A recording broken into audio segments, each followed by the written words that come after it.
fait ça dès qu'il rentre du travail. Je regarde la télé, il me fait « Tu regardes quoi ?» Après, il me prend la télécommande et il me dit « Va dans ta chambre. » Et il me fait son regard à moi. Ça va, j'y vais. Mais ils ont un regard très spécial. Ils ont un regard très spécial avec ce même une façon d'appeler. Genre le prénom, il le dit bizarrement. Elle m'énerve parce qu'il est gros. C'est vrai quoi. Il est tellement beau avec ses yeux bleus d'été et gris d'hiver que... avec le fait qu'il soit gros, ça gâche tout. Mon papa, il parle pas trop. Du coup, quand on essaye de savoir qui il était à nos âges, ses goûts, ses amis, on a l'impression qu'il veut partir en courant, aller se cacher dans un trou de souris. Moi, pour la première fois, ma mère, elle m'a parlé de ses doutes.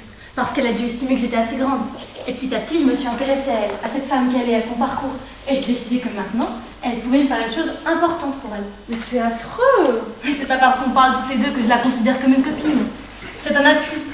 Elle me raconte pas toute sa vie. D'ailleurs, j'ai pas envie qu'elle me raconte toute sa vie. Moi non plus, je lui raconte pas toute la mienne.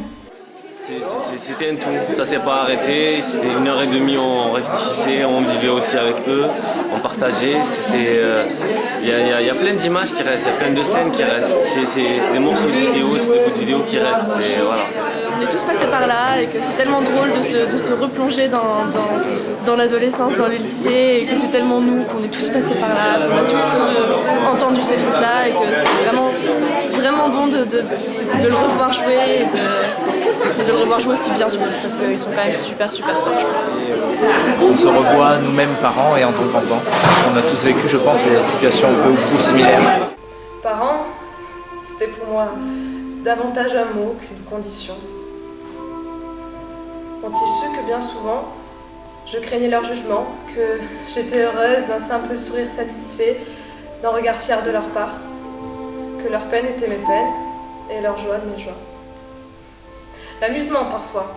Quand on répond à des fins de non-recevoir, l'ado répond rageusement « Il n'y a que toi qui ne veux pas, tous les autres parents ont accepté. » Et tu me réponds rien? Jamais? Je t'ai vu hier soir. Je t'ai vu réviser le DS de philo avec Cyril. T'es plus chaleureuse avec les autres qu'avec moi. Et mercredi dernier, t'es restée toute la journée en salle d'appel avec ta prof. Et la maison, c'est pas un moulin? Tu laisses tes affaires et tu repars? À part laver tes affaires, je suis rien pour toi? Je suis la mère Boniche, c'est ça? C'est toujours plus facile avec les autres, maman. Tu sais, le bac, c'est une échéance importante. Si tu n'as pas le bac, tu n'as pas de métier. Pas d'avenir, t'es rien. Tu sais, la vie, c'est dur maintenant. Il faut avoir un bon métier. Tu devrais être chercheur. C'est bien, chercheur, non? Ou avocat. Ça ne te plaît pas, avocat? Enfin, bon. Mais si tu fais un master, ça peut être pas mal. Il faut y penser à tout ça. Tu es déjà en 6e. Il n'y a pas d'autre mot, je trouve ça magnifique, profond, tout est juste, il n'y a pas de fausses notes. Donc félicitations, vraiment, il faut aller le voir. C'est plein de vie, c'est super sympa et... Bon, allez, faut aller dormir maintenant. Allez, c'est bon. C'est super bien joué, vraiment. Il y a un bon mouvement de groupe, c'était vraiment bien. Vraiment. Donc ouais, je le conseillerais volontiers. Donc ça mériterait d'être vu par un petit peu plus de monde, ouais, effectivement. Ça fait réfléchir, On va pas peut-être assez souvent au théâtre, mais c'est quand même une pièce qui interpelle.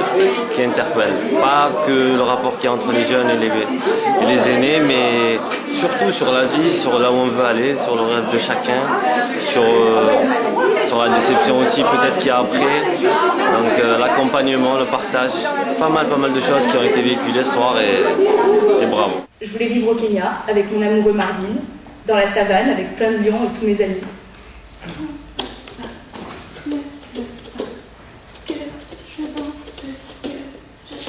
Elle me disait « Fais de beaux rêves bleus ». Et moi, je lui disais « Fais de beaux rêves verts ». Je vais faire prépa après le bac. Les profs, ils sont tous heureux. Moi, j'aime lire et ça me dérange pas de rester des heures à travailler.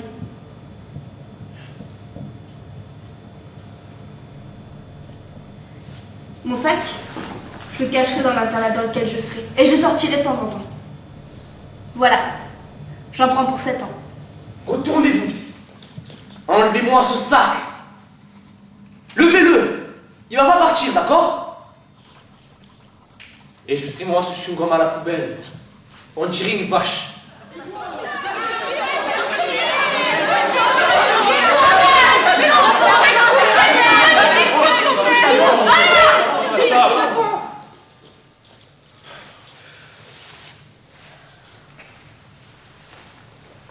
susceptible?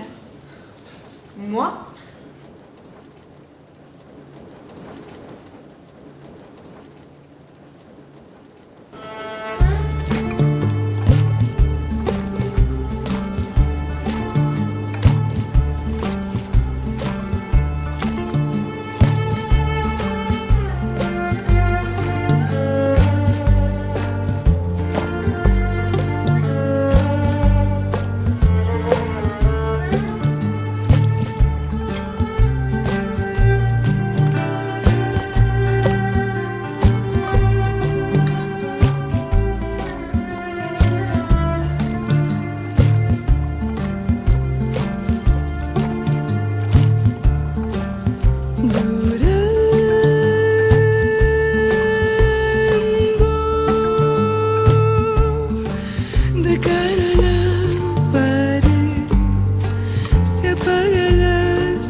Voilà, des questions qui tournent dans ma tête, l'incertitude et la peur de l'avenir.